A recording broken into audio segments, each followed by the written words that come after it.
promosi, membekot dan sebagainya. Ya, biarkan saja, ya kan gitu, informasi itu sampai kepada masyarakat secara luas. Nyon, wisdom wis.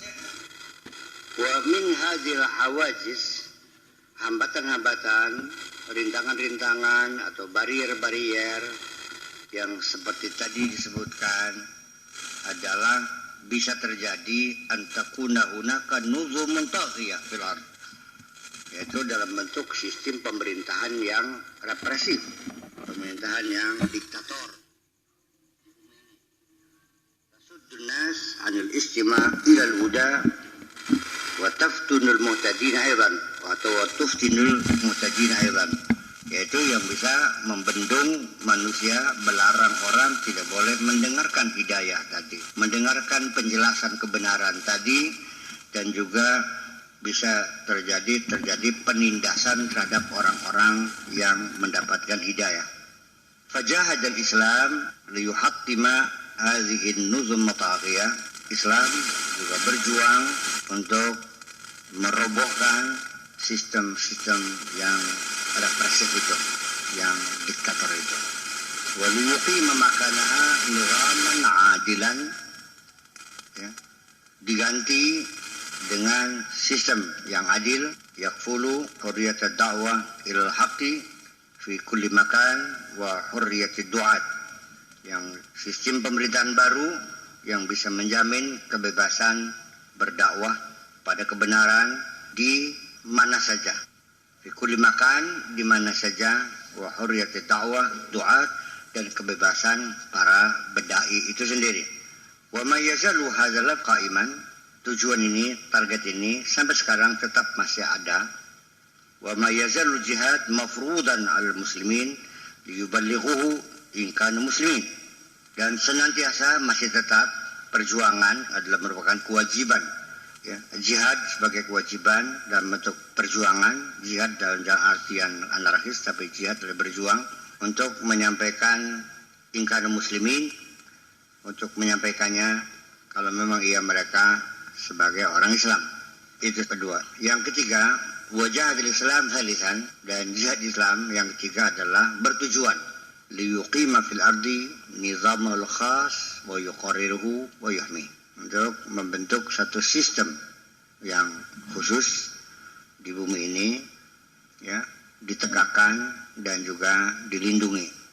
Wa huwa wahdahu an-nizam allazi yuhaqqiqu hurriyatal insan tujaha akhil insan, yaitu hanya satu-satunya sistem yang bisa menjamin, ya, mengaplikasikan kebebasan manusia terhadap saudaranya sesama manusia, hainama yuqarriru anna hunaka ubudiyatan wahidatan lillahi al-kabir al-muta'al, bahwa di sana ada satu penghambaan, pengabdian kepada Allah yang maha besar dan maha tinggi. Wa yulghi minal ard ubudiyatul bashar lil bashari fi jami' ashkaliha wa suwariha, dan membatalkan segala bentuk, ya, eksploitasi, penghambaan manusia terhadap manusia fi jami' ashkaliha wa suwariha, dalam segala bentuk dan rupanya dan modelnya. Ini makna yang seperti ini, inilah yang menakutkan orang Mekah ketika Kanjeng Nabi mengatakan la ilaha illallah. Sangat mengerikan. Makanya di penghujungnya tidak ada jalan lain kecuali Kanjeng Nabi harus dihabisi. Karena ini adalah akan menjungkir balikan tatanan sosial yang sudah lama mapan di Mekah. Selama itu rakyat jelata, para budak, hamba sahaya adalah jelas-jelas mengabdi kepada majikannya. Manusia mengabdi kepada manusia. Anak bujang, anak majikan. Nah, ketika kalimat tauhid, ya, la ilaha illallah dikumandangkan, ini pertanda selesailah era perbudakan, era penghambaan manusia terhadap manusia, bahwa manusia semuanya hanya menghamba kepada Allah. Perbedaan-perbedaan kita di dunia hanya perbedaan status sosial saja dan perbedaan peran saja. Pada hakikatnya kita semua sama ini kulluna ibadallah. Kita semuanya hamba Allah dan kita bekerja hanya untuk Allah. Tidak ada kesetiaan kepada siapapun kecuali kepada Allah dan kita bekerja semuanya kepada Allah. Ini kan artinya memberangus ya, keistimewaan sang penguasa, orang kaya dan pejabat. Itu yang menjadi persoalan. Adapun kalau orang Indonesia tidak paham maknanya la ilaha illallah, itu wajar karena tidak mengerti bahasa Arab persoalannya. Ujung-ujungnya berdasar orang anak pangeran kang wajib disembah nanging Gusti Allah. Jadi dikiranya sudah selesai kalau orang itu tidak menyembah tempekong, tidak menyembah pohon, menyembah kayu. Tetapi ketika Anda bisa dipaksa oleh seseorang dan Anda melakukan apa saja yang dikehendaki oleh atasan Anda, itu berarti sama juga penghambaan juga. Jika Anda diancam oleh atasan, kalau tidak nurut saya pecat, maka Anda melakukan apa saja yang itu juga adalah penghambaan juga. Jadi maksudnya la ilaha illallah ini artinya menghilangkan, menggugurkan, membatalkan semua aturan-aturan yang ada, membangun satu sistem yang baru, yaitu kesetiaan kita adalah bukan kepada orang per orang, tapi kepada suatu sistem, yaitu keadilan sosial. Ini pemahamannya ke sana sesungguhnya. Kayak begini. Ya selama ini kamu gimana? Hidup yang tiap hari la ilaha illallah, la ilaha illallah. Apa artinya semuanya itu? Ya lumayan semonoga. Tinimbang rasane wong mah masih mending la ilaha illallah ana ganjarane. Tapi maksudnya apa? Ya sekedar meniadakan berhala-berhala. La ilallah itu meniadakan kekuasaan manusia atas manusia. Itu yang paling penting. Kalau berhala mah seprimitif orang tetap dalam hatinya meyakini bahwa berhala tidak punya kekuasaan apapun. Paham begini? Yang punya kekuasaan adalah manusia, karena manusia bisa menindas, bisa menghukum, bisa membunuh, bisa membakar dan sebagainya. Jadi artinya bahwa sebetulnya ya kita juga sebenarnya jujur aja. Kesetiaan bangsa ini kepada pemerintah apa pada negara? Pada negara tuh. Pemerintah silakan aja silih berganti, gak ada masalah. Negara harus kita pertahankan. Ya kan begitu. Kita bukan menghargai orang per orang, menghargai sistem yang ada. Anda sebagai direktur, itu adalah sistem yang ada. Saya adalah buruh biasa. Maka Anda mengatur saya, itu bukan karena saya takut sama Anda, tapi saya harus menghormati sistem yang ada. Paham begini sih? Ketika Anda bekerja sebagai pegawai negeri, Anda mendapat gaji, itu bukan uang atasan Anda, itu uang rakyat. Paham begini sih? Ya seharusnya kan begitu pahamnya. Dipaham-paham baik. Bisa beli ngelawan atasan, begitu ngajam tak mutasi sirasok, mutasian sampai tak mutasi maning di Sukabumi ke sisan. Wah ini beli makanan kok. Iya pak. Boleh baik sampai sintingin bikin mah. Nah itu kan jadi masalah sesungguhnya. Semangat Islam membangun kesetaraan sosial melalui konsep la ilaha illallah itu sangat mengerikan. Ya iya, jadi bukan persoalan moral, bukan persoalan kredibilitas. Nabi Muhammad mau dibunuh oleh orang Mekah tuh. Nabi Muhammad nggak punya cacat ya, nggak ada cacatnya, mulus 100%. Bahwa beliau tidak pernah melakukan sesuatu yang tidak senonoh, tidak pernah melakukan sesuatu yang tercela. Dan mereka mengakui kok. Kenapa dibaca ini? Kenapa niat matanya? Ya soalnya ya habis kita yang diberangus semuanya. Itu Abu Sufyan memahaminya seperti itu. Padahal Nabi sendiri juga sudah memberikan komitmen. Gak usah takut. Kita hanya membangun satu sistem yang lebih adil. Ketika Anda di sini sudah menjadi tokoh masyarakat, tetap akan saya posisikan sebagai tokoh masyarakat. Anda sebagai pembesar, tetap sebagai pembesar. Anda sebagai pemimpin, tetap sebagai pemimpin. Tidak akan saya berangus. Yang saya inginkan adalah sistem tatanan sosial yang lebih adil. Ya kan gitu. Itu saja kok. Tapi yang politik, ya politik. Ya beli ngandel barang emang. Tetap curiga saja. Ya kan itu persoalan. Tetapi setelah ketika Abu Sufyan itu dinyatakan rumahnya tempat yang aman untuk orang bersembunyi dan tidak akan disakiti. Ya, pertama kan Masjidil Haram. Yang kedua rumah Abu Sufyan, siapapun yang bersembunyi di situ, orang Mekah dijamin tidak akan diganggu, tidak akan disakiti. Artinya apa? Sok terjemahkan apa artinya? Artinya Kanjeng Nabi tetap menghormati ketokohan Abu Sufyan. Baru dia paham. Loh iya, berarti saya tuh ketakutan sendiri ini nih. Ternyata enggak kok, saya masih orang besar. Wah ya bener begini mah. Ini cuma jenis Islam baik. Ya was guru duka bikin barangnya. Sudah. Iya. Jadi kita sendiri ini kisah ini bersambung ya. Kita sendiri kenapa ketika kita sudah mapan di daerah ini, sudah jadi kiai, sudah punya madrasah, punya pesantren, kenapa kita kebakaran jenggot ketika ada anak muda datang sebagai tokoh baru? Kenapa kebakaran jenggot? Nah,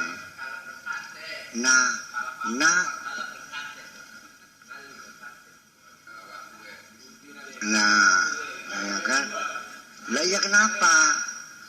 Tetap persoalan semacam itu. Wah, ya entok dah santai kita mengganan mah. Ya kayak wong warungan begini sih. Sama.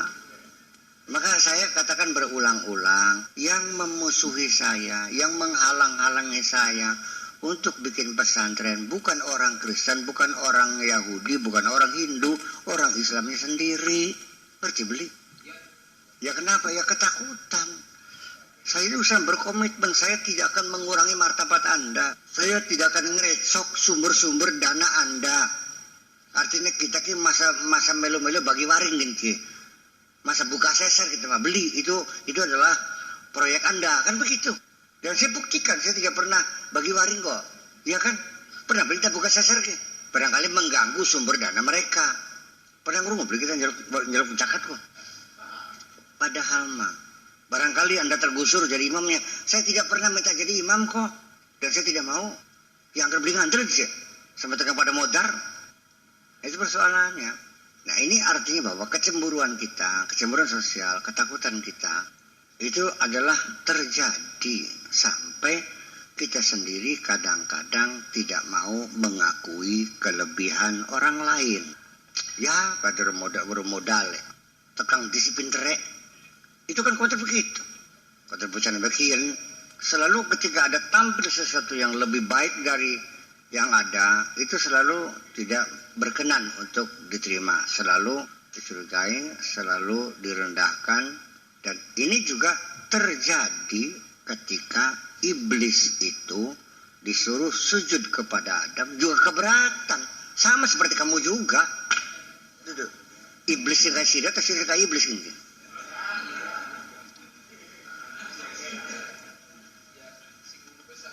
Ya itu kan sama. Qala ana khairu minhu khalaqtani min narin wa khalaqtahu min tin.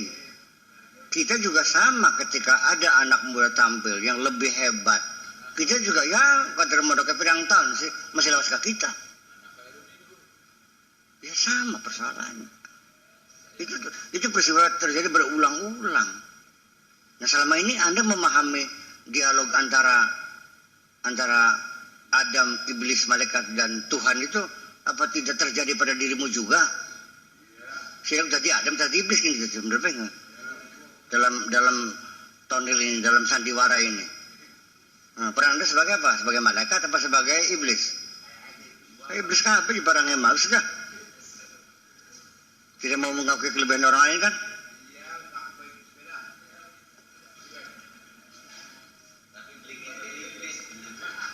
Ini persoalannya ketika iblis tidak mengakui kelebihan Adam, Allah membuktikan bahwa dia lebih hebat dari kamu.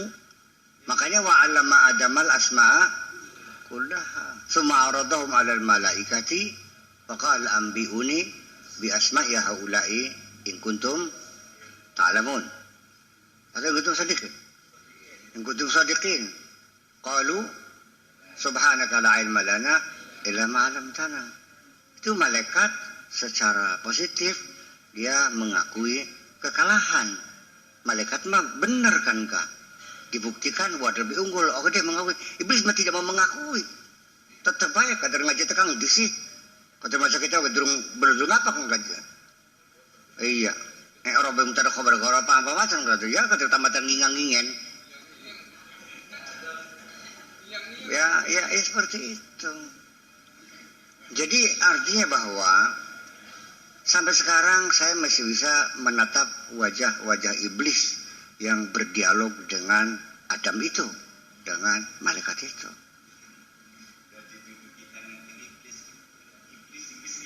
Ya pulangnya sirah singkanya iblis apa iblis saya sirah gitu.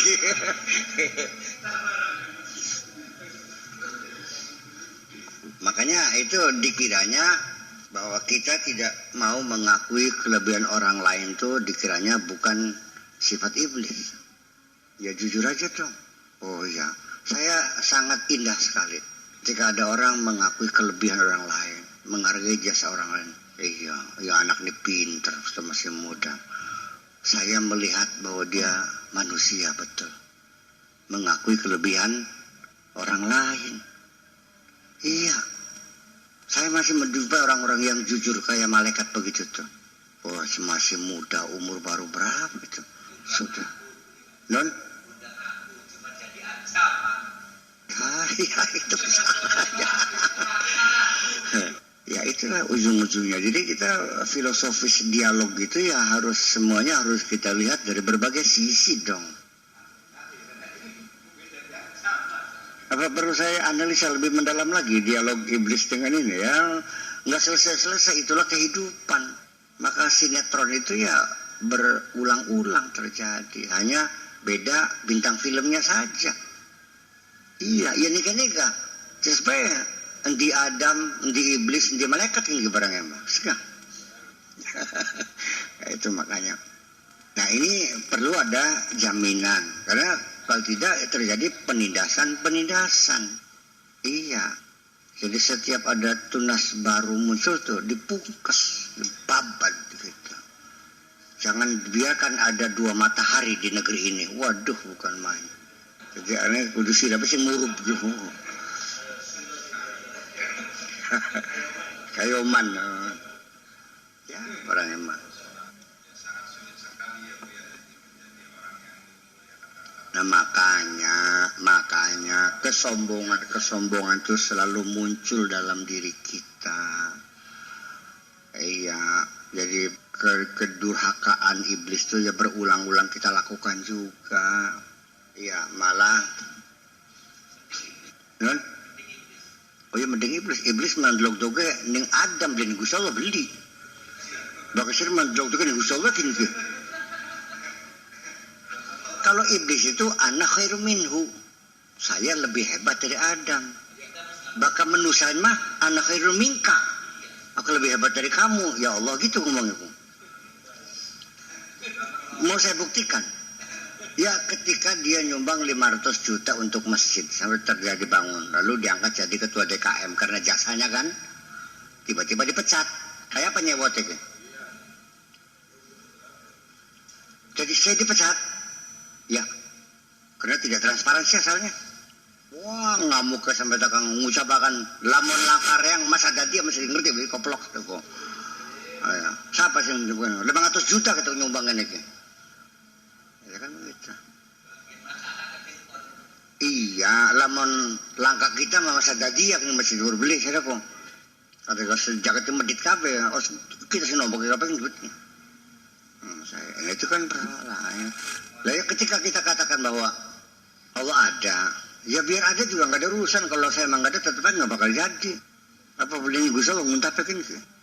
Jadi jahat ini disirah oleh iblis. Iblis mah sobute terhadap Adam kepada Allah tetap mengakui, masih berdoa, Rabbi anzirni, masih mengakui dia sebagai Tuhan. Hanya persoalannya tidak mau mengakui Adam. Maka manusia tidak mengakui Tuhan kok. Yang gak usah diucapin. perilaku itu membuktikan bahwa dia menganggapnya lebih dari Allah, kan gitu. Ya sekarang bagaimana orang mengatakan seorang pimpinan kepada bawahannya bahwa masa depanmu ada di tanganku. Apa itu bukan Tuhan juga? Ya, pikir-pikir mah. Nah ini persoalannya adalah ya maka jihad yang ketiga itu adalah jihad dalam artian membangun suatu sistem. Kita menghormati sistem, setia kepada sistem. Jangan ada perbudakan manusia dengan manusia yang lain. Falaisa hunaka fardun wala tabaqah. Tidak ada individu atau juga kelas masyarakat atau partai atau golongan atau penguasa walau ummah atau juga bangsa manapun tusri'ul ahkam yang membuat undang-undang linnas untuk manusia. Yang membuat undang-undang adalah Allah, bukan manusia. Pragat begini. Wa tastazilluhum an tariqit tasyri', dan akan memperbudak mereka, akan menghisap mereka dengan cara perundang-undangan. Tertindas dibuat undang-undang yang tidak berpihak kepada rakyat, tapi undang-undang yang menguntungkan sang penguasa. Itu sudah diperingatkan sejak awal. Kita sendiri punya kecerdasan dan rakyat sudah cerdas. Undang-undang gitu begitu diumumkan, dibuatkan, sudah bisa merasakan undang-undang ini sama sekali tidak berpihak kepada rakyat. Undang-undang ini adalah sentuhan tangan-tangan halus untuk kepentingan golongan tertentu. Ini ungkapan yang sudah berulang-ulang di koran, di media. Ya begitu tuh soalnya. Iya.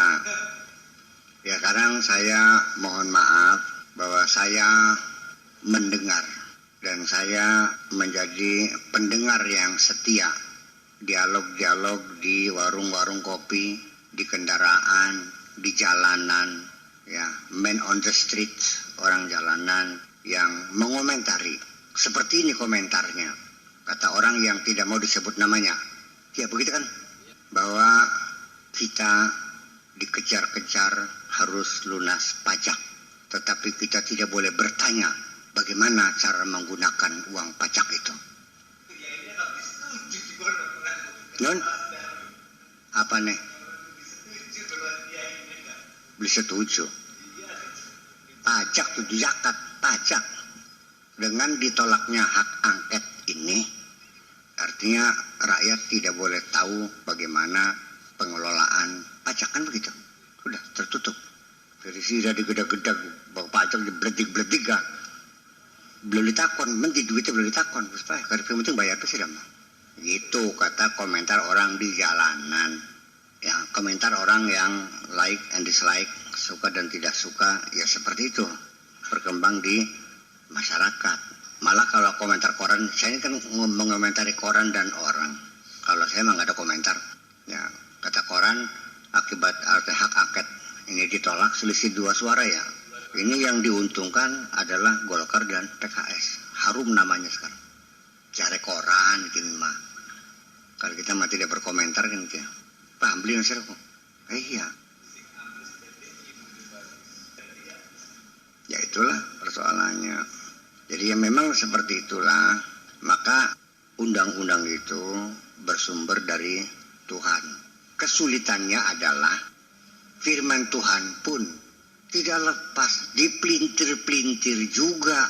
Nantinya ujung-ujungnya menguntungkan sang penguasa. Wes garuat gitu barang emang. Iya, idenya yang membuat undang-undang adalah Tuhan, bukan individu, bukan kelompok, bukan golongan, ya kan? Supaya lebih berkeadilan. Tetapi ketika Allah berfirman pun ternyata dipelintir-pelintir. Ya, apakah karena misinterpretation atau memang kesengajaan melakukan distorsi atau juga untuk meraup keuntungan tertentu. Nah, dan ketiga, orang-orang meneliti, melakukan kodifikasi hukum Islam, beristihad, itu pun tidak lepas intervensi sang penguasa. Karena ulama juga dari dulu tetap di ketiak penguasa juga. Ruwet bikin sih. Ya itu makanya. Ya ini artinya bahwa Imam Ibnu Hambal dimasukkan penjara, dipentung ya karena dia tidak mau memfatwakan sesuatu yang jauh dari kepentingan rakyat dong. Itu, iya, Abu Hanifah juga sama dipentungi pada baik. Orang sekelas itu saja bisa dijebloskan penjara. Dan dulu tidak ada hak menjawab, tidak ada advokat, tidak ada penasehat, langsung ditangkap, langsung ketok palu, pancung, itu kan besar. Jadi ya kalau kita melihat keadilan yang sesungguhnya, jujur, saya kira di abad ke-20 ini, 21 ini lebih adil daripada proses peradilan pada zaman dahulu kala. Iya dong. Sekarang maling juga, perampok juga, koruptor juga punya hak pembelaan sekarang. Iya tapi ada undang-undangnya. Pemerintah memberikan pengacara. Ya iya, kecuali tilang langsung petok, tilang masih aja sama. Apa saking akeh beli mungkin beli kater paling 500.000. Itu persoalannya. Dan itu salah satu bentuk perjuangan Islam itu, jihad Islam itu seperti itu. Bukan jihad dalam artian perang fisik, cegar-cegar, bukan begitu. Ya kan? Artinya perjuangan.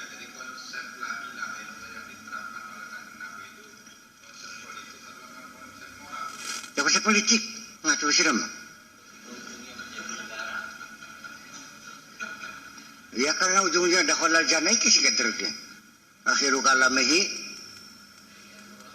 dakhalal jannah. Ya mana itu barang. Ini pergeseran tentang pemahaman itu ya bersama-sama bergeser. Ya ruwet bikin. Saya disiram ngomong tasawuf riben kan. Yang tasawuf di modern. Punya anak sing klasik aja dengan tasawuf. Anak tasawuf klasik, anak tasawuf modern kan.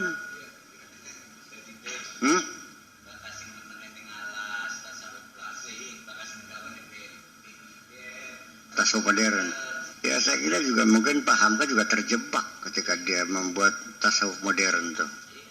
Iya, seperti Imam Ghazali, Ihya Ulumuddin terjebak juga. Dia melakukan dikotomi terhadap ilmu agama dan ilmu umum.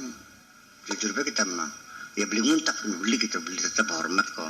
Pak Hamka juga hormat, ke Imam Ghazali juga saya hormat. Ya, Ihya Ulumuddin kan menghidupkan ilmu agama. Yang mana ilmu agama tuh saya nanya. Nah? Ya iya.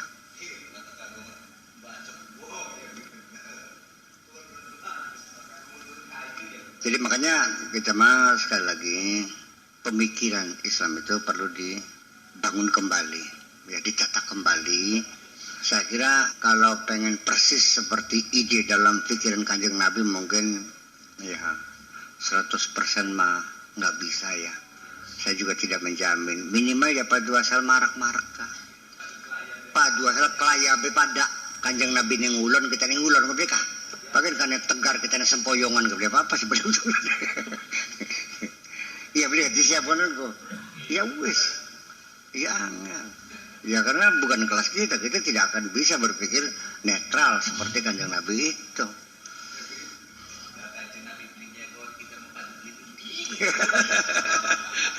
Iya, Kanjeng Nabi beli nyowot, maka gitu kepada aja nuding mereka wis. Yang bakal nuding gue tegang cungur nempel aku. Insyaallah. Tapi orang-orang seperti itu juga diperlukan juga sih. Begitu. Ya diperlukan. Ya apanya? Ya tokoh antagonis juga perlu ada. Ya kalau nggak ada ceritanya dong.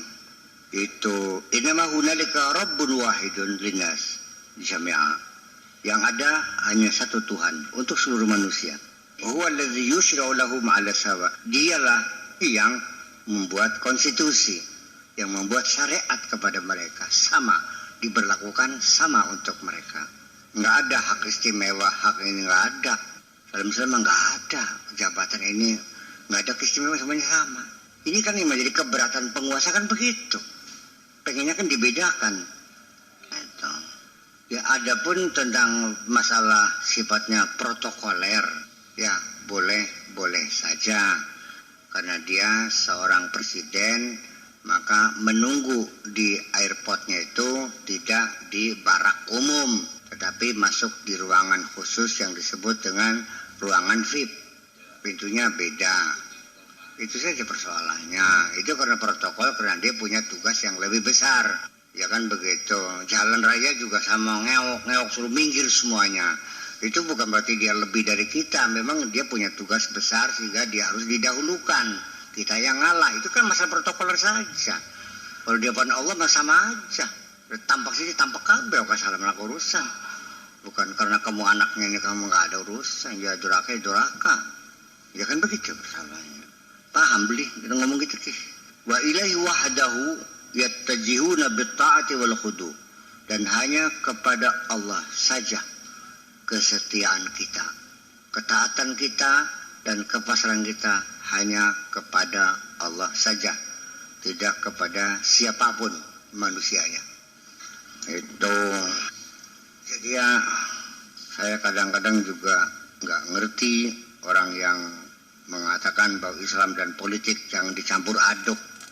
Misalkan yang dari awalnya juga persoalan politik sih. Iya. Orang-orang yang memusuhi Nabi itu adalah sikap-sikap politik. Ya enggak. Seperti bagaimana? Berarti ya. Non? Ya iya. Itu persoalannya. Kama yatajuna ilaihi wahdahu bil imani wal ibadati sawa. Demikian juga semua kita manusia harus menghadap kepada Allah. Sama. Dalam hal keimanan, dalam hal pengabdian, semuanya sama. Fala ta'ata fi hadzal nizam li basharin.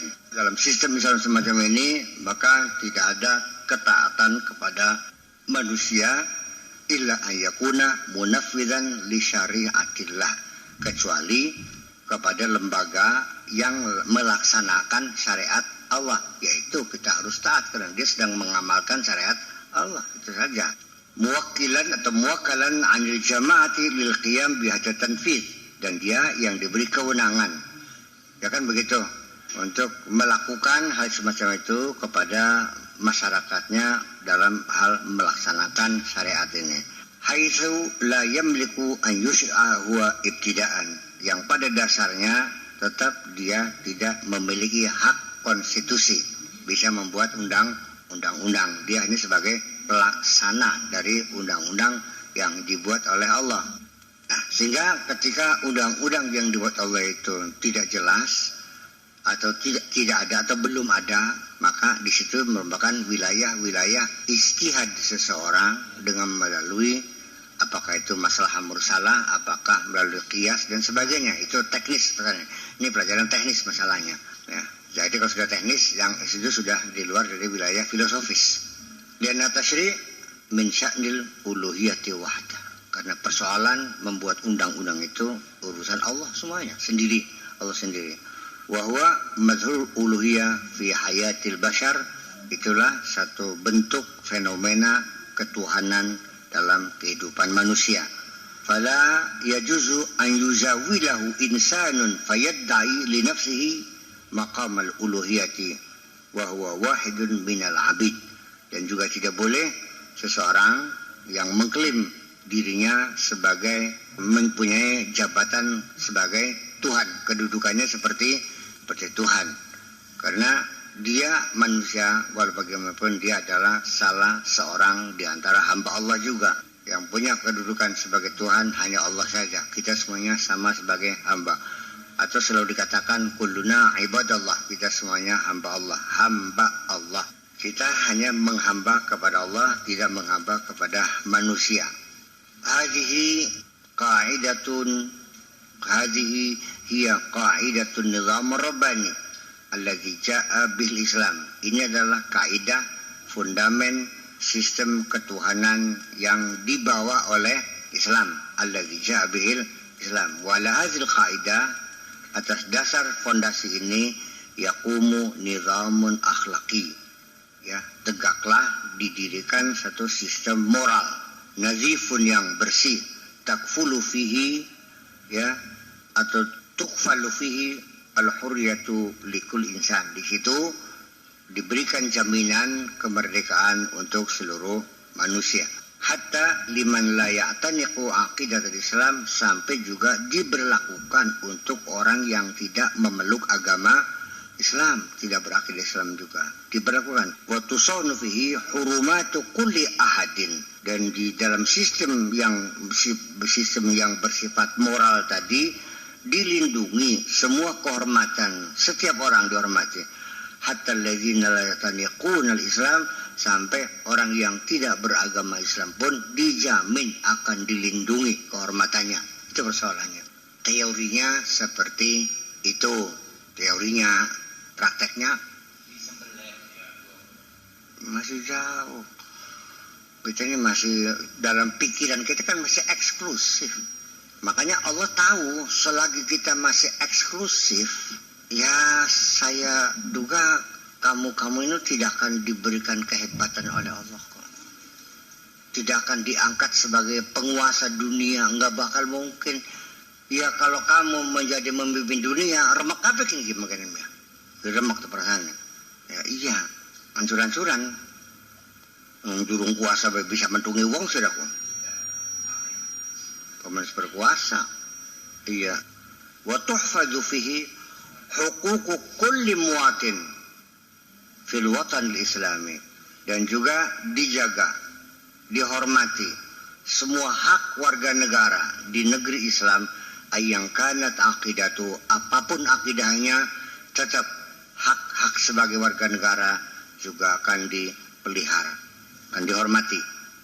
Wala yukrahu fi ahadun ala atinaqi aqidatul Islam, dan di dalam sistem Islam sendiri tidak akan dipaksa siapapun untuk memeluk agama Islam. Wala ikraha fi ad-din, innama huwal balagh. Tidak ada paksaan dalam agama. Yang ada hanya kebebasan menyampaikan, itu saja kok. Molak-malik lah seolah-olah. Nah ini kadang-kadang mengeksploitir amar ma'ruf nahi mungkar sebagai alat legitimasi seseorang untuk melakukan kekerasan. Ini saya kecewa juga sebetulnya. Iya, amar ma'ruf nahi mungkar itu harus kita lihat, jangan sebagai alat untuk kontrol sosial. Ya kan begitu, menjaga satu keseimbangan, bukan berbuat seenaknya memaksakan demi amar ma'ruf nahi mungkar. Ya justru karena itu nahi mungkar, amar ma'ruf itu siapa? Yang disuruh ini siapa? Apakah lembaga? Apakah individu? Ya saya kira seorang sendiri, individu, ya tidak mungkin dong berkewajiban amar ma'ruf. Artinya menjamin keselamatan seluruh warga negara. Kira-kira semua masyarakat cukup sandang, cukup pangan, supaya kejahatan-kejahatan bisa terhindari, supaya masyarakat punya tingkat kesehatan yang sangat cukup, ya, terhindar dari penyakit-penyakit epidemik. Ini tugas pribadi, petugas lembaga begini nih, supaya jangan ada tindakan korupsi, supaya jangan ada tindakan pembunuhan, pencopetan, maling, penipuan, dan segala kemungkaran. Mungkinkah bisa dilakukan oleh seseorang? Ya artinya ya jelas. Ya ini barangnya memang yang beli paham itu barangnya mah. Ya gawat kalau semua orang punya kewenangan untuk memaksakan orang lain mah. Ya remak bukan mah. Iya kan? Tetap kewenangan individu hanya sekedar menyampaikan. Anda menegur pemerintah boleh dengan lisan Anda, kan begitu. Makanya film yastati fabilisani melalui media pers. Silakan bikin proposal, silakan bikin analisa, kan begitu.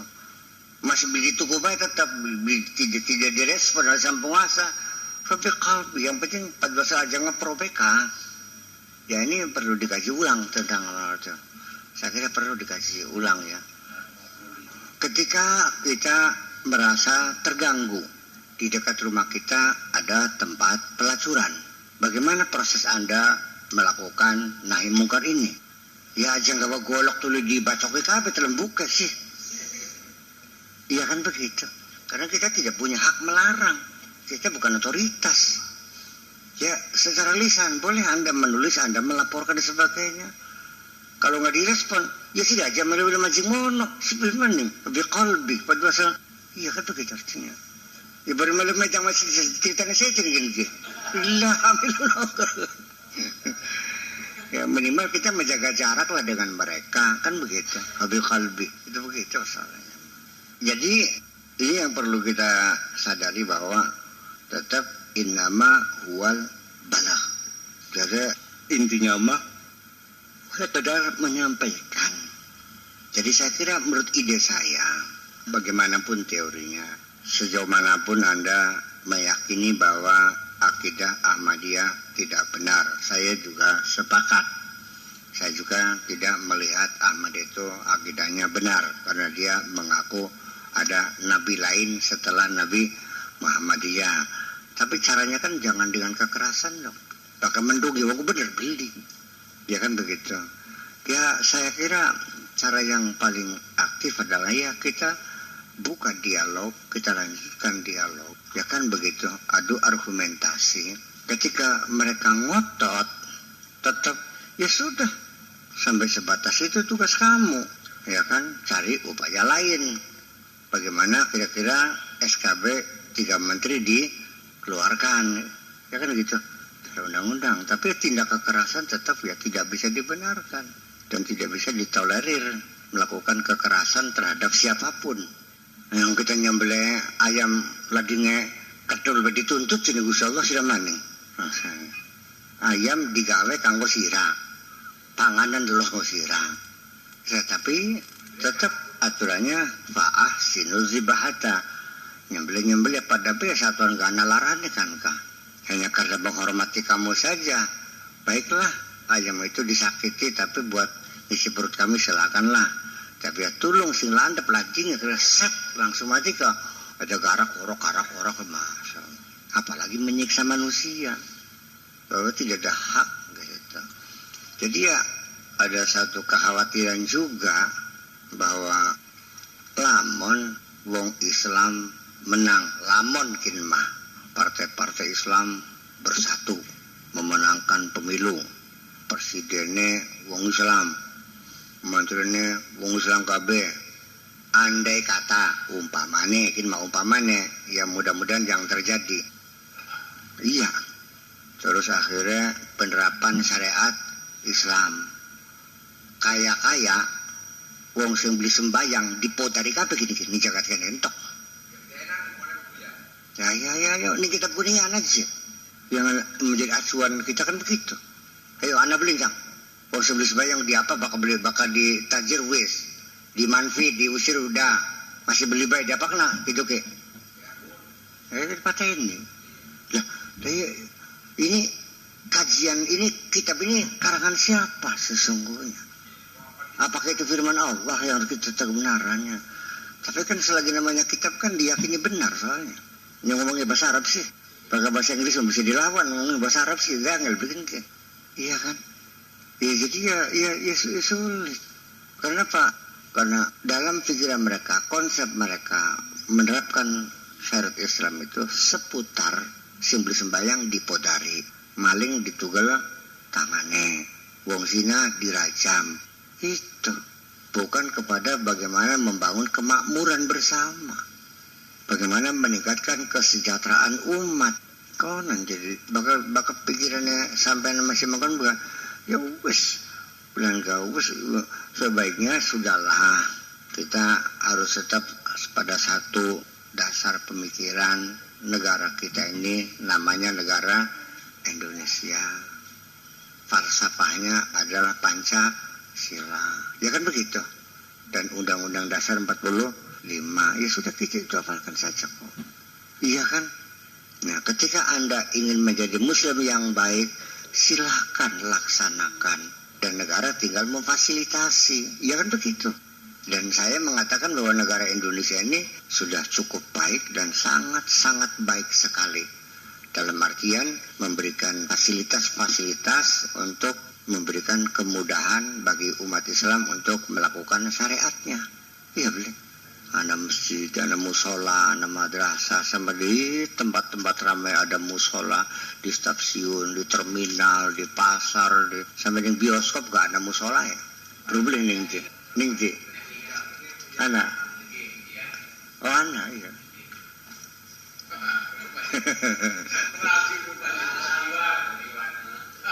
Ya, Keramat Tunggak juga ada musola, ada masjid kok.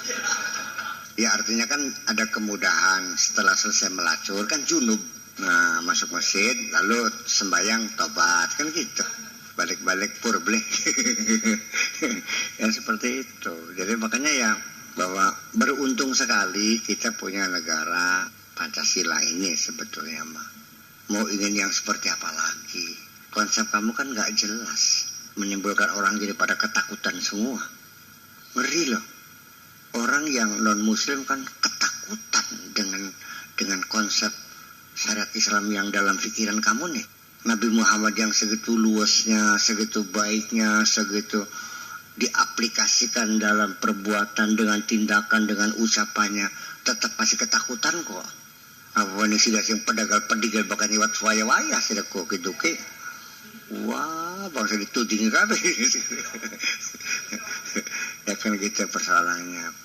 Jadi artinya begini, bahwa kebebasan berakidah juga perlu dijamin. Iya kan?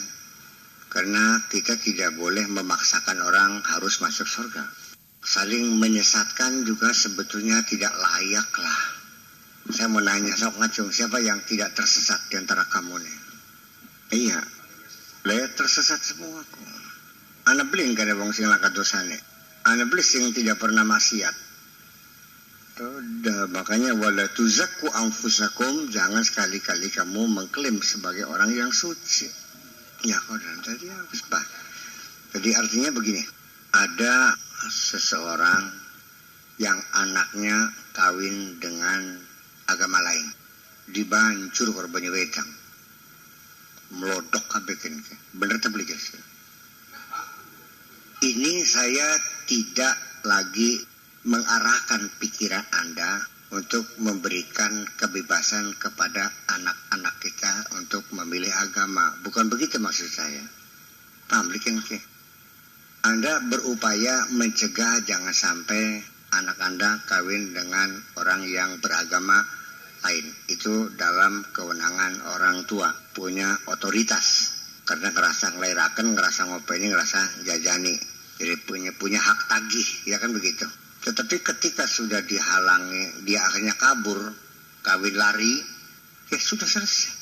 Bukan harus Anda menyiram anak dengan air panas sehingga menjadi cacat seumur hidup. Kalau anak itu kawin dengan agama lain, Anda sebut sebagai dosa besar. Kalau membuat anak Anda menjadi cacat seumur hidup, atau bukan apakah enggak dosa juga? Iya kan? Saya sangat mengerti ketika Anda menangis terseduh, sedih akan anaknya yang telah keluar ke dalam agama lain. Itu adalah hak Anda. Ingatlah, innallaha yahdi may yasha wa yudillu may yasha. Jangan menjamin harus anak saya masuk surga semuanya. Paham likin ke? Nah makanya yang penting adalah mewaspadai supaya jangan sampai terjadi itu. Ya tolong titipan anak, didikan anaknya sampai ku sing bener. Umpamane non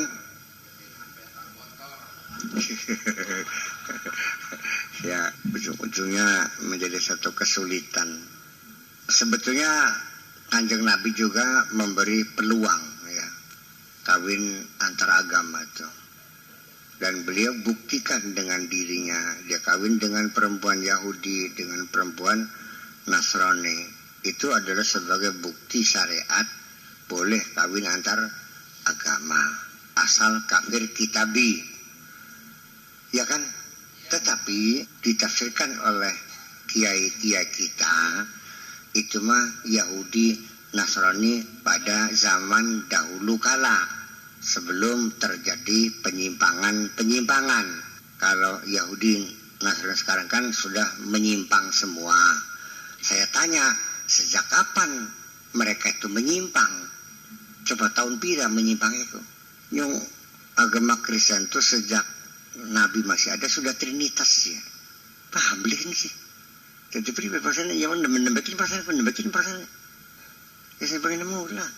Iya jadi itulah makanya jadi ya nabinya saja sangat menghormati agama-agama lain. Lah kenapa andanya tidak ngincilin Kanjeng Nabi? Paham bikin sih ngomong sih. Ya kembali lagi persoalannya ketika Anda mengklaim Islam sebagai agama dakwah, agama universal, Nasrani agama universal, sehingga terjadi rebutan lahan, mungkin saja terjadi tumpang tindih tanah garapan, ya kan, dingin.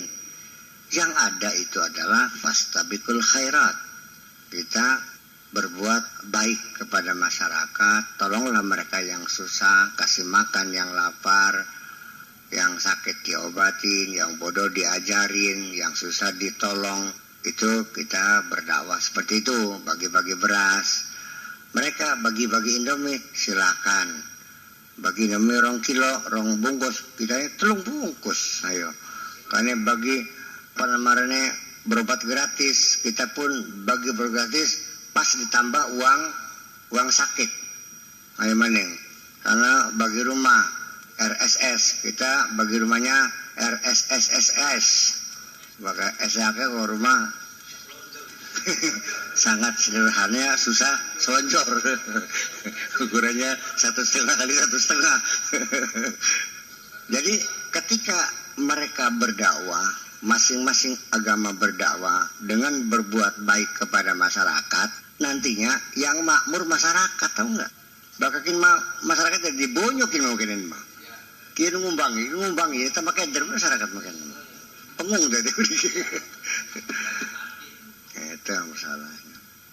Dan nanti di penghujungnya ini begini kadang-kadang mirip masalah tuh. Masing-masing agama bahkan masing-masing sekte dalam satu agama sekalipun, agama Islam itu adalah mengklaim bahwa semuanya sesat, yang benar hanya saya, dan yang bisa masuk surga hanya golongan saya, golongan lain golongan sesat yang nantinya masuk neraka. Jadi sing manjing surga ku pirang gelintir wanita. Jadi seolah-olah ada harapan pengen mah aja anak wong bisa manjing surga, sing kira-kira kita baik mau memonopoli surga. Nah ini monopoli surga itu bukan antar agama, antar sekte dalam satu agama pun terjadi. Lah ya justru karena itu saling menyesatkan yang satu dengan yang lain. Maka ke depan marilah kita belajar. Saya jarang mengatakan toleransi itu. Kadang-kadang pengertiannya berbeda. Ada satu keengganan. Ya minimal gini aja lah, mari kita hidup rukun dan damai. Ya kan, bahwa kita punya agama yang berbeda-beda, kita punya sekte berbeda-beda, tapi rumah kita kan satu, yaitu negara Indonesia. Ya sudah sekarang, kita nggak usah ribut bagaimana supaya agamanya sama, tinggal bagi tugas saja, siapa ngepel, siapa membasuh, siapa nyetrika, siapa liwat, ya beli. Supaya rumah yang kita tempat ini menjadi nyaman. Itu aja kok susah banget sih. Ya persoalan yang di akhirat, ya empu kita mau berukin. Siapa sih selamat di antara kita nih? Saya sendiri juga sampai sekarang tidak yakin betul bahwa saya akan selamat. Karena saya tahu persis betapa saya ini masih jahatnya. Ngerti berarti siapa sih? Ya artinya kan kita pantas tak beli sama jeng surga makanan itu. Tulis surga dituku karo sembayang pantas beli, keurup beli ini. Kira pengen gawe rumah. Carane joget celekitak celekintuk. Jadi beli umay. Cengkang cengking yang jadi beli umay. Iya, pira regane sujud sirako. Serok ngomong gak? Gawe rolisan belah. Serok pasang tarif sujud semene, ruku semene kon enggak. Anyang-anyangan karo Gusti Allah ngene. Kadi tinggal bargaining tuh karo Gusti Allah priben carane. Kon entah maksudnya. Iya, jadi saya kira begini. Saya percaya nanti di akhir hayat nanti semuanya itu minggir. Ya harta, ya amal, ya anak, ya turunan, ya ilmu semuanya. Yauma la yanfa'u malu wala banun, ujung-ujungnya illa man atallaha biqalbin salim. Kecuali orang yang datang menghadap Allah dengan hati yang baik. Saya kira yang sama itu orang yang hatinya baik. Hati yang baik itu tidak pernah mengklaim kebaikan. Kenapa? Banyak amal pun bisa menimbulkan kesombongan. Andel beli. Ya iya. Dan tetap kita adalah di hadapan Allah harus pada posisi nol, yaitu tidak punya apa-apa, tidak bisa apa-apa. Semuanya adalah karena karunia Allah. Jadi nanti kalau kamu masuk surga dan saya doakan masuk surga, pun nanti bukan karena amalmu, hanya semata-mata karena kebaikan Allah saja kok. Iya, ketika engkau bangga dengan amalmu, taksir regane pira. Kanggo nyedot ambon-ambon suarga bega jurung cukup gini. Lamun sirang galdina sembayang sampai batuke bundas. Sodako sampai tekang semlarate. Gada-gede samuntuke. Tetep kalau di total dihargai, ya kan gitu. Masa cukup pak anggo tuku suargaku. Manjel beli. Lamun sira ning cangkingan tempatnya cewek ngawa duit 500 perak digeguyu belikin sih. Teh botol pira regane kana? 20.000 teh botol. Bareng sira mau gablek 500 perak. Ya aja ngisi-ngisinaken kini. Non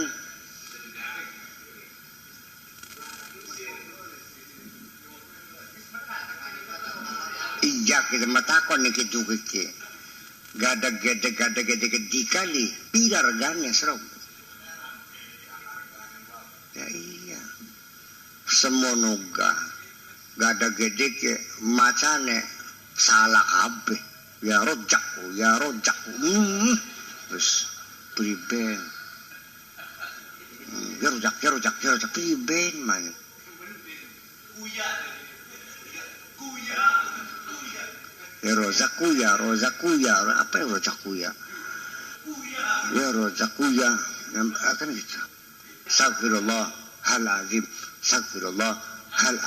Mana loroh aku ya? Astagfirullah hal azim. Mana loroh aku ya? Bukan sisa terluba ya. Astagfirullah hal azim. Kan kasisan. Papat be kasisan. Yang ada kan astagfirullah hal azim. Bukan astagfirullah hal azim. Ana pidahay ko. Layak ning tajwid wa ana aturannya. Ar-Rahmanir Rahim. Yang gak boleh roh ada papat sih kung. Roh kan tasdid beli. Iya, ya roh pira sebenarnya. Ar-Rahmanir. Boleh nih nir. Aja nir. Iya. Waladdallin aja waladdallin. Masya Allah lamena 30 gini kayak dertemen bukan lah ya iya nyong masa beli peta nyeluk bayaran keding konon beli ditampak pake untung gini nyong bakar rozaku arane Gusti Allah ngundang aran bicetak apa beli logdog takin ki nyong kita arane Abdus Sakur logdog beli ki Sakur jadi Sakur Abdus Sakur kan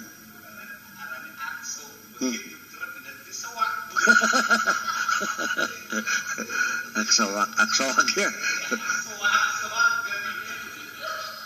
iya bu tekocek sing yang selama ini kamu banggakan amalmu ibadahmu, maksudnya seremoni tak buyak ternyata ya masih ake uler barangnya. Bulannya ajang lamun suarga maning lah. Masih menigasing sering-sering jaluk pangapura bani Gusti Allah.